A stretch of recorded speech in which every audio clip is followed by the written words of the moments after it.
Si vous avez déjà été en relation avec un pervers narcissique, que ce soit un membre de votre famille, un conjoint ou un associé ou un copain, vous savez que ça fait mal. En présence du pervers narcissique, dans vos émotions et dans votre esprit, c'est le boxon. Vous ne savez plus quoi penser, vous ne savez plus qui vous êtes. Il vous déstabilise, il essaye de vous vaincre et votre estime de soi chute grandement. Du coup, dans cette vidéo, je vais vous donner quelques conseils et une métaphore très sympa pour comprendre ce qui vous est arrivé avec le pervers narcissique et surtout pour arrêter de souffrir à cause de ce type de personne pendant ou même après la relation. On y va.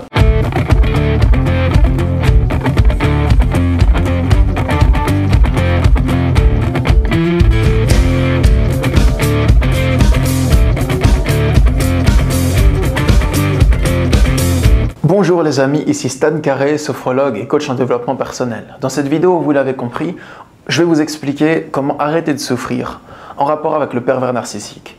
Vous voyez, votre fort intérieur, c'est comme une maison. C'est votre demeure, c'est ce qu'il y a à l'intérieur de vous et c'est précieux. Le pervers narcissique, c'est un peu comme le diable de Tasmanie. Vous connaissez Taz dans les dessins animés. Vous savez, cet animal un peu grossier, qui crache, qui dit des insultes et qui casse tout sur son chemin. C'est vraiment une véritable tornade, il se cogne partout et il casse tout. Et certaines personnes ont peur de lui.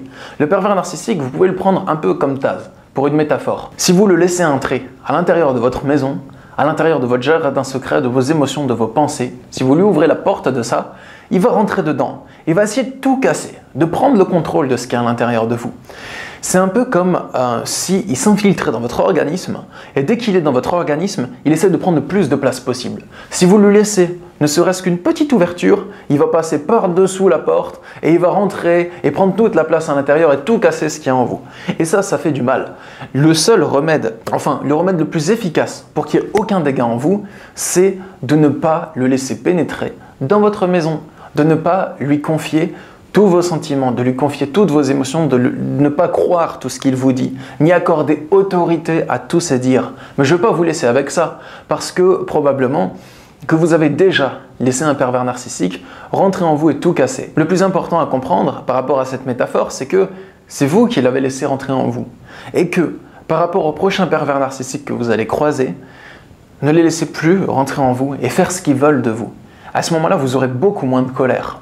Mais pour vous donner un bon conseil, après le secret de ne pas le laisser rentrer, ça c'est vraiment le plus important parce qu'il vaut mieux prévenir que guérir, parce que réparer les dégâts en soi, c'est dur, ça prend du temps, donc ne pas avoir de dégâts, c'est beaucoup mieux. Le deuxième conseil, ça va être de le sortir de force de votre maison et de ne plus jamais le laisser entrer.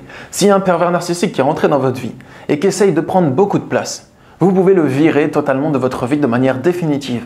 Vous me direz oui, mais il ne me laisse pas tranquille, il me harcèle, il me téléphone. Je sais, ça arrive très souvent, parce qu'il n'a pas envie de sortir. Votre maison, elle est confortable. Il a envie de prendre de la place dans votre vie. On dirait qu'il se nourrit d'un autre, un peu comme Venom au cinéma. Je lis les comics depuis bien avant, mais c'est vraiment le même principe. C'est un symbiote, comme s'il avait besoin de vivre en symbiose avec quelqu'un et qu'il n'arrivait pas à vivre seul. Du coup, s'il y a un pervers narcissique dans votre vie, vous pouvez lui boucher toutes les voies d'accès à vous. Peut-être qu'il va réessayer, qu'il va faire du harcèlement, mais c'est pas pour ça que vous devrez céder. Le principe du no contact pour vaincre le harcèlement, c'est plus il essaye d'avoir des contacts et plus vous fermez les voies. Il ne faut pas que plus il essaye d'avoir des contacts, plus vous lui ouvrez la porte.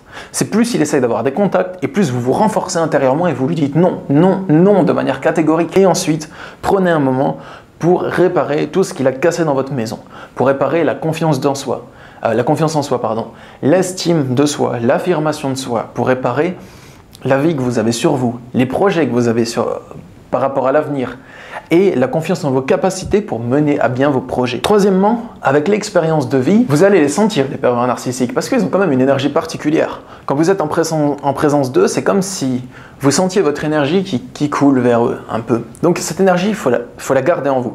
Quand vous sentez qu'il y a une personne qui vous fait vous sentir comme vous vous sentiez en présence d'un pervers narcissique avéré, ne prenez pas trop de temps pour vous demander si l'autre est bien un PN ou pas.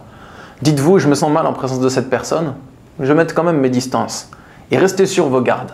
Ça ne veut pas dire qu'il faut l'insulter, non, mais restez sur vos gardes, soyez vigilants.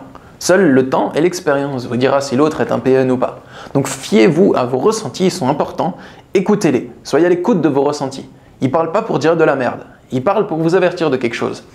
Des fois c'est fondé, Des fois, c'est pas tout à fait fondé, mais faites attention, soyez vigilants. Que vos ressentis vous donnent l'œil de la vigilance. Et quatrièmement, si besoin, fixez-vous des limites à ne pas dépasser. Si vous n'êtes pas sûr de repérer les prochains pervers narcissiques, fixez-vous des limites. Par exemple, si une personne m'insulte, je le vire. Si une personne me trompe, je le vire. Si une personne me dit ce que je dois faire avec insistance, si une personne m'incite à quitter mes amis pour elle, si une personne m'incite à abandonner mes passions pour elle, je mets mes distances avec elle. Fixez-vous des limites bien fermes comme ça, et que si la personne dépasse ces limites, vous mettez un terme à la relation. Parce que le pervers narcissique, il ne va pas dépasser les limites d'un coup, il le fait progressivement, donc fixez la limite, ne la bougez pas. Faites pas d'entorse, c'est important. J'espère que cette vidéo vous a plu. Si c'est le cas, n'hésitez pas à la partager sur les réseaux sociaux et à vous abonner à ma chaîne YouTube. Et aussi, sachez que je suis disponible en consultation de coaching et de sophrologie. Vous pouvez me contacter, il y a le lien pour cela sur mon site internet qui est dans la description de la vidéo. Bonne journée à vous et à demain pour une prochaine vidéo. Au revoir.